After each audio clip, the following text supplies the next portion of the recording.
The Severing Charm. You have to know what you're doing with this spell. Ready? It's up to you. Pull up the text to learn about this spell, or turn sounds over like to start killing. to cast I it. like this. With the Severing Charm, cutting or tearing objects is a simple matter of wand control. The spell can be quite precise in skilled hands, and the Severing Charm is widely used in a variety of wizarding trades. Useful as it is, this charm should be practiced with caution, as a careless swipe of the wand can easily cause injury. Yay! Wise words as Oh, another ever. tale. Okay. Ah, another story. Pull up the picture to read it, or just turn the page if you want to start casting. There's normally only 2 stories that each chapter, so either there's none in part 2, or there's actually 3 or 4 stories this time. Cool. Here we go. Ready to read a story about this spell?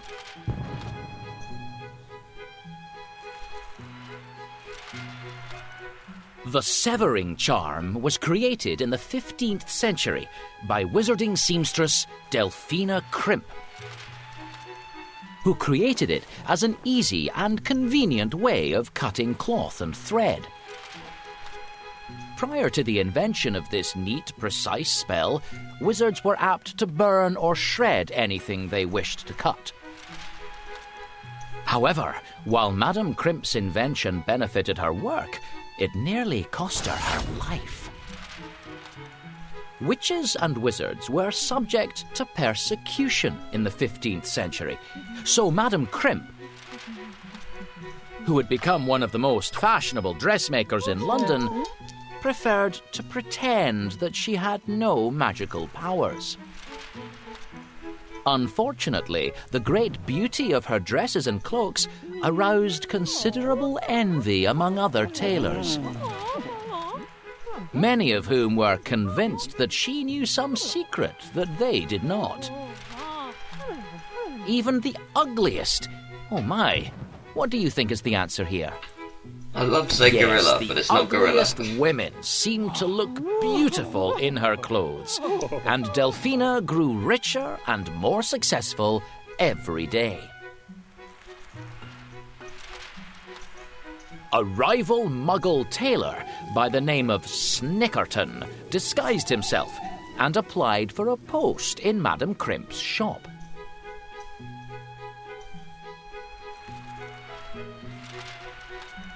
After several weeks, he could find no evidence of magic, except for the fact that there were no scissors in Madame Crimp's workroom. At last, by wrapping himself up in a bolt of velvet and keeping watch by night, he observed Madame Crimp cutting out an intricate pattern with the use of her... What would... That's it, she was using her wand.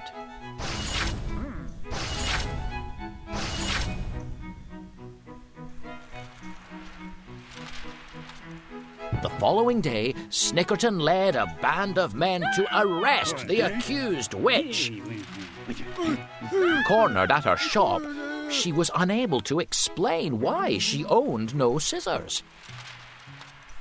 Snickerton insisted that her hands should be tightly bound to stop her cursing them all, and set about searching for the wand he swore he had seen her using. After several hours, however, he had found nothing suspicious, and his friends were starting to doubt him. At last, Madame Crimp asked whether she might at least be unbound to scratch her chin, on which there was a large wart. Unable to see the harm in this, her foolish accusers agreed.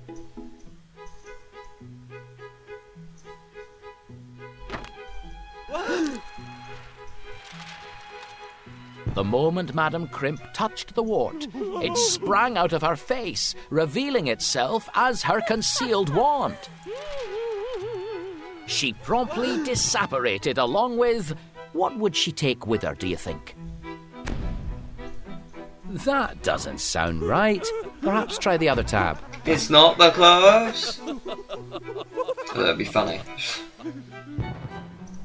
Yes, she took a large bag of gold and was never seen in London again.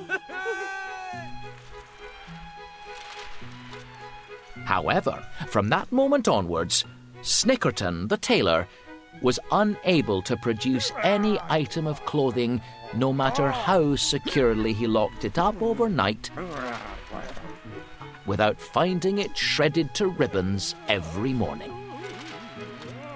Legend has it that he died insane, convinced that he was being followed everywhere by a giant pair of invisible scissors.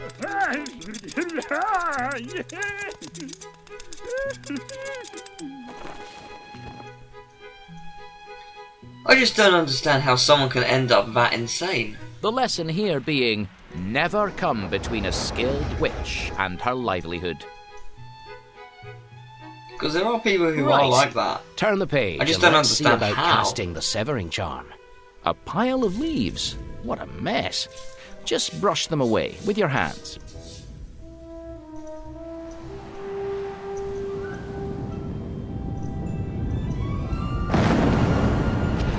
Diffindo. Diffindo. The incantation for Interesting. the severing charm is Diffindo. Use it with care. Now you try the incantation. Nice and clearly. 3, 2, 1. Go. King Grumps, defend! Good. Now let's move on to mastering the spell gesture.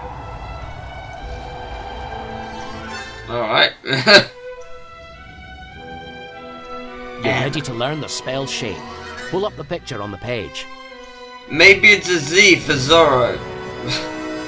And it's a side with Z. Diffindo. Diffindo! The incantation for the severing charm is I thought I was trying to Diffindo. learn this thing. Use it with care. Now you try the incantation. Nice and clearly. 3, 2, 1. Go. Griffin Dildo! Good. Now let's move on to mastering the spell gesture. Of course it worked! Yep. Time to learn the wand gesture. Pull up the gesture diagram. I tried to last time. There we go. The severing charm requires a jagged cutting motion with the wand. Go up, then slash down and right, then up again. Good stuff. Can you trace the shape again from memory? That's it. With this spell, you can flick your wand to cut things. I'll flick. Tree. Oh, an Abyssinian shrivel fig. Perfect for potion ears. Cut off some of those shoots, would you? Flick your wand to use Diffindo. And that was the last one. Excellent. Yeah. Nah. Nah. Nah. Don't forget, that will go into the collectibles chapter in your spellbook. Another student scribble. Go on, let's see what it says. Alright. Hello there. A gnome. Right, let's find out what our mystery scribbler... I'm gonna kill this gnome! Flick your wand at the gnome. The disillusionment charm. Interesting stuff. You've disillusioned him. What if he wanders off while he's invisible? Heaven knows what he'll get up to. Ah, we can track him from his dirty feet. And the fact that he's not actually that invisible.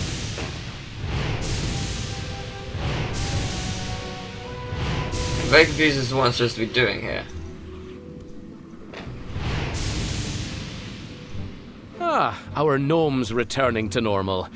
Didn't like Okay. the thought of an invisible gnome hanging about the place. Finished here. Very well. Remember, you can pull up the scribble again if you like. What did I even Right. do? That's Chapter 4, Part 1, done and dusted. Good.